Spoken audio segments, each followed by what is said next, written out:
સુરતમાં પતિની રહસ્યમય હત્યા કર્યાનો પોલીસ સામે ખુલાસો થયો હતો. પત્નીએ પતિને પ્રથમ દૂધમાં ઝેર ભેળવી હત્યાનો પ્રયાસ કર્યો હતો. છતાં મોત નહીં થતા છાતી પર ચડી ગળું દબાવી હત્યા કરી દીધી હતી. જોકે મૃતકના ભાઈને શંકા જતા પોલીસને જાણ કરી હતી. ત્યારે પોલીસ તપાસમાં સમગ્ર ઘટનાનો ખુલાસો થયો હતો. મૃતક 39 વર્ષીય હૈદર અલી બાકર અલી લિંબાયતના નવાનગરમાં પરિવાર સાથે રહેતો હતો અને મુંબઈ ખાતે ટાઇલ્સ લગાડવાનું કામકાજ કરી પરિવારનું ગુજરાન ચલાવતો હતો. તેમજ મહિનામાં એકવાર સુરત લિંબાયત ખાતે ઘરે આવતો હતો. પતિ હૈદર અલી પત્ની ઇશરત જાને શારીરિક અને માનસિક ત્રાસ આપતો હતો અને સુરત આવ્યા બાદ પત્નીનું કાસળ કાઢવાનો પ્લાન બનાવ્યો હતો. જે 1 જાન્યુઆરીએ હળદરવાળા દૂધમાં ઉંદર મારવાની દવા નાખી હત્યાનો પ્રયાસ કર્યો હતો. છતાં મોત નહીં થતા 4 તારીખે છાતીએ બેસી ગળું દબાવી હત્યા કરી નાખી હતી. જે બાદ સ્મીમેર હોસ્પિટલ ખસેડાતા ફરજ પરના હાજર તબીબોએ મૃત જાહેર કર્યો હતો. જ્યારે હોસ્પિટલથી પોલીસને જાણ કરાતા લાશનું પીએમ કરાવ્યું હતું. જે બાદ મૃતકના ભાઈને શંકા જતા પોલીસને જાણ કરી હતી. તો પોલીસ પૂછપરછમાં પત્ની પડી ભાંગી હતી અને પતિની હત્યા કર્યાની કબૂલાત કરી લેતા વધુ તપાસ લિંબાયત પોલીસે હાથ ધરી હતી.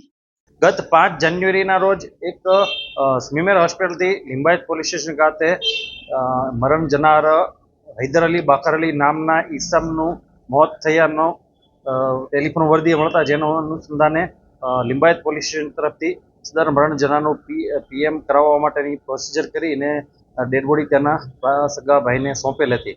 મીનવાઇલ સદર ડેડ બોડી એમના ઘરે જતા મરણ જનારની પત્ની છે એણે સુરત શહેર ખાતે તે હૈદર અલીની દફન વિધિ કરવાનો આગ્રહ રાખેલ, પરંતુ તેનો નાનો ભાઈ હતો. એણે કીધું કે આપણે પૂર્વી ચંપારણ બિહારના વતની છીએ ને આપણે ત્યાં તેની દફન વિધિ કરવી જોઈએ. જેના અનુસંધાને પતિ પત્નીને બંનેને પત્નીને અને તેના ભાઈને એટલે કે ભાઈ ભાભીને બંનેને બોલાચાલી થતા જે અનુસંધાને તેના ભાઈને મરણ જનારના મોત અનુસંધાને શક વહેમ જતા તેણે પોલીસનો કોન્ટેક્ટ કરતા પોલીસે સિનિયર ઓફિસર્સ સાથે ડિસ્કસ કરી અને સદર મરણ જનારનું ફોરેન્સિક પેનલ ડોક્ટરથી પીએમ કરવામાં આવેલું. પીએમ કરાવ્યા બાદ સદર મરણ જનારનું ચોક્કસ કારણ એસ્ફેક્સિયા ડ્યુ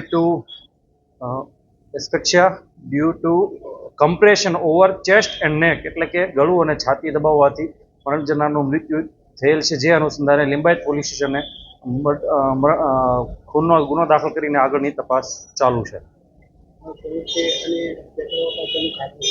હત્યા થવા પાછળનું કારણ એવું કે મરણ જનારની પત્ની ઇશરત જહાં એવું જણાવે છે કે મરણ જનાર છે 1 મહિના માટે મુંબઈ ખાતે મજૂરી કામ કરતો હોય ને ત્યારબાદ તે મુંબઈથી પરત સુરત શહેર ખાતે આવતો ત્યારે તેની પત્નીને શારીરિક અને માનસિક ખૂબ મોટી યાતનાઓ આપતો હોય, જેનાથી કંટાળીને મરણ જનારે તેને મારી નાખવાનો પ્લાન બનાવે.